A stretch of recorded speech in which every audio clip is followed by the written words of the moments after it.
Halo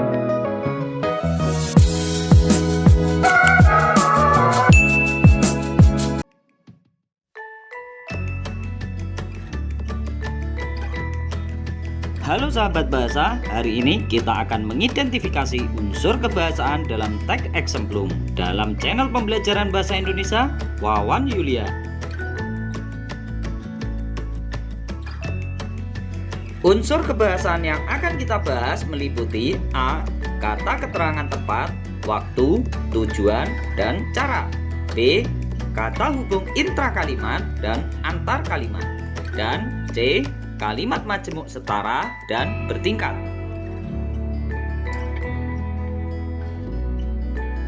Kata keterangan tempat, waktu, tujuan, dan cara. Mari kita cermati kalimat berikut ini. Alkisah di desa Bunga Tanjung ada seorang perempuan tua yang mempunyai huma.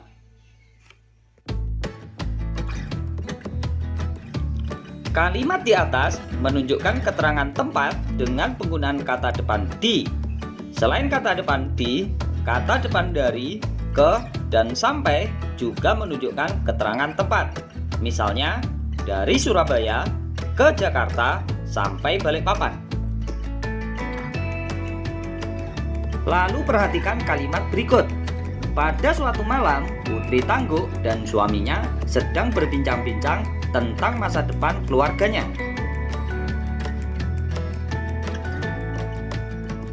Kalimat tersebut menunjukkan keterangan waktu dengan penggunaan kata depan pada.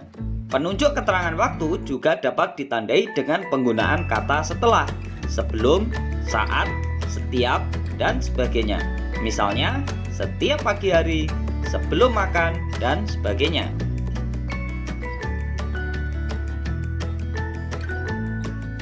Selanjutnya, mari kita cermati kalimat berikut. Keesokan harinya, pagi yang masih dingin tidak menghalangi niat Putri Tangguk dan suaminya pergi ke sawah untuk menuai padi. Kalimat tersebut menunjukkan keterangan tujuan dengan penggunaan kata untuk. Kata keterangan tujuan juga dapat ditandai dengan penggunaan kata demi, agar, supaya. Misalnya, demi kebaikan bersama, agar tercapai kemufakatan, supaya hidup rukun, dan sebagainya. Selanjutnya, perhatikan contoh berikut ini.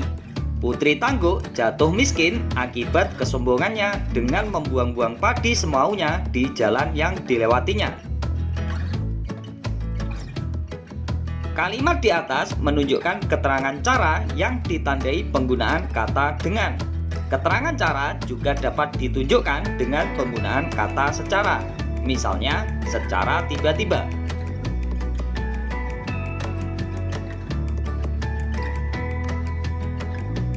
B. Kata hubung intrakalimat dan antar kalimat. Kata hubung disebut juga sebagai konjungsi atau kata sambung.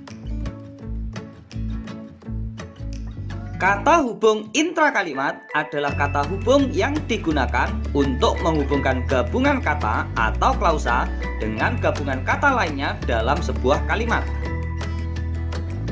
Berikut adalah kata hubung intrakalimat yang sering digunakan dalam teks eksemplum.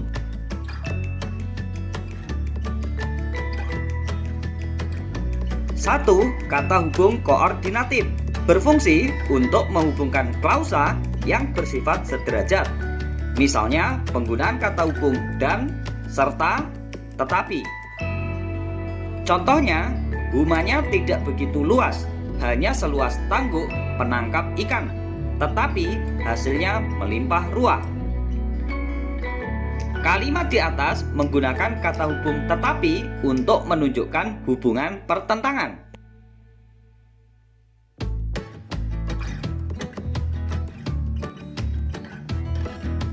2. Kata hubung subordinatif berfungsi untuk menghubungkan klausa yang bersifat tidak sederajat. Misalnya saja penggunaan kata hubung setelah, agar, sehingga, karena, sebab, dan sebagainya. Contohnya, kalau itu keinginan Dinda, Kanda tidak akan berhuma lagi karena ketujuh lumbung padi sudah penuh. Kalimat di atas menggunakan kata hubung karena untuk menunjukkan hubungan kausalitas atau sebab akibat. 3. Kata hubung korelatif berfungsi untuk menghubungkan klausa yang memiliki hubungan timbal balik. Misalnya saja penggunaan konjungsi baik maupun, tidak hanya, tetapi juga. Perhatikan contoh berikut ini. Dewi tidak hanya memiliki wajah yang cantik, tetapi juga pandai memasak. Kalimat di atas menggunakan kata hubung tidak hanya dan tetapi juga untuk menunjukkan hubungan timbal balik.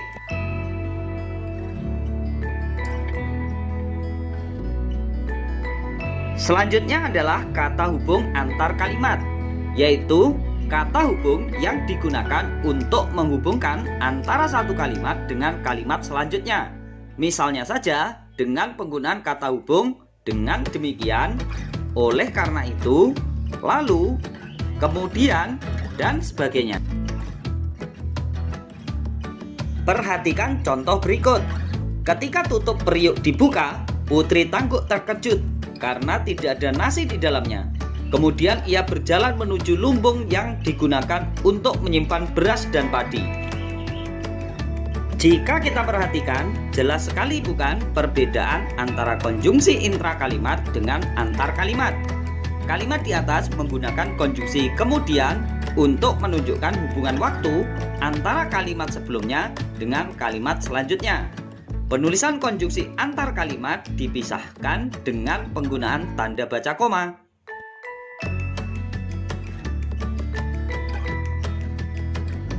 C. Kalimat majemuk atau kalimat kompleks, setara, dan bertingkat. Mari kita perhatikan kembali kalimat berikut. Humanya tidak begitu luas, hanya seluas tangguk penangkap ikan, tetapi hasilnya melimpah ruah. Kalimat tersebut sebenarnya terdiri atas dua kalimat, yaitu pertama, humanya tidak begitu luas, hanya seluas tangguk penangkap ikan. Kalimat kedua, hasilnya melimpah ruah. Kedua kalimat tersebut kemudian disatukan dengan menggunakan kata hubung tetapi karena menunjukkan hubungan pertentangan. Hasil penggabungan kalimat tersebut disebut sebagai kalimat majemuk setara. Setiap kalimat yang digabungkan dengan menggunakan kata hubung koordinatif disebut sebagai kalimat majemuk setara.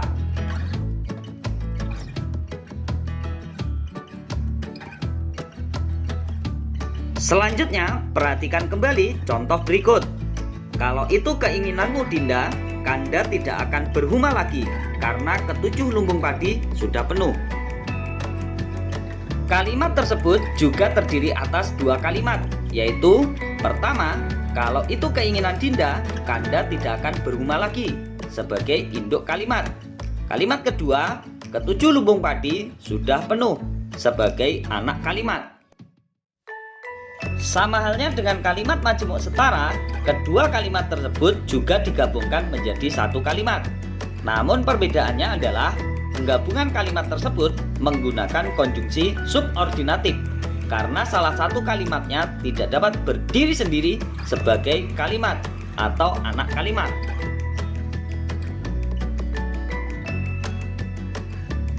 Kalimat majemuk bertingkat memiliki hubungan semantik atau makna antara anak kalimat dan induk kalimat, yaitu A.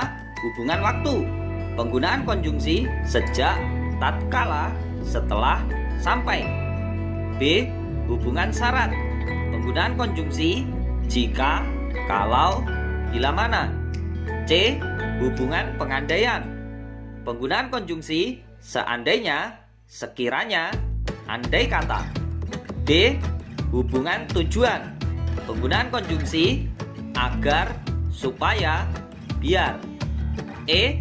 Hubungan penyebaban, penggunaan konjungsi sebab, karena, akibat. F. Hubungan hasil, penggunaan konjungsi sehingga, maka, sampai-sampai. Dan G.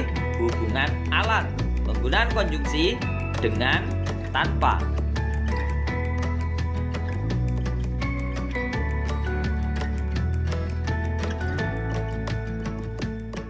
Mari kita perhatikan beberapa contoh berikut ini.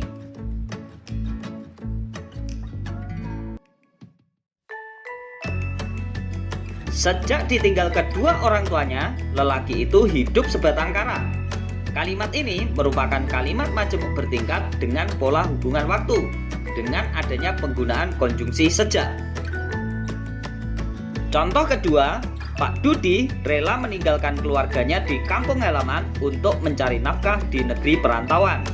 Kalimat ini merupakan kalimat majemuk bertingkat dengan pola hubungan tujuan, dengan penggunaan konjungsi untuk.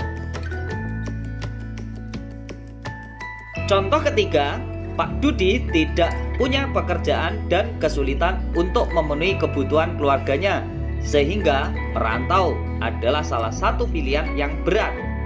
Kalimat ini merupakan kalimat majemuk bertingkat dengan pola hubungan hasil, dengan penggunaan konjungsi sehingga.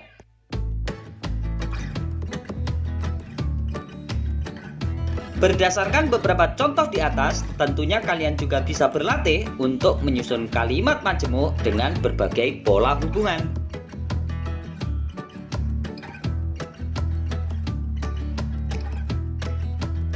Terima kasih telah menyimak video pembelajaran ini.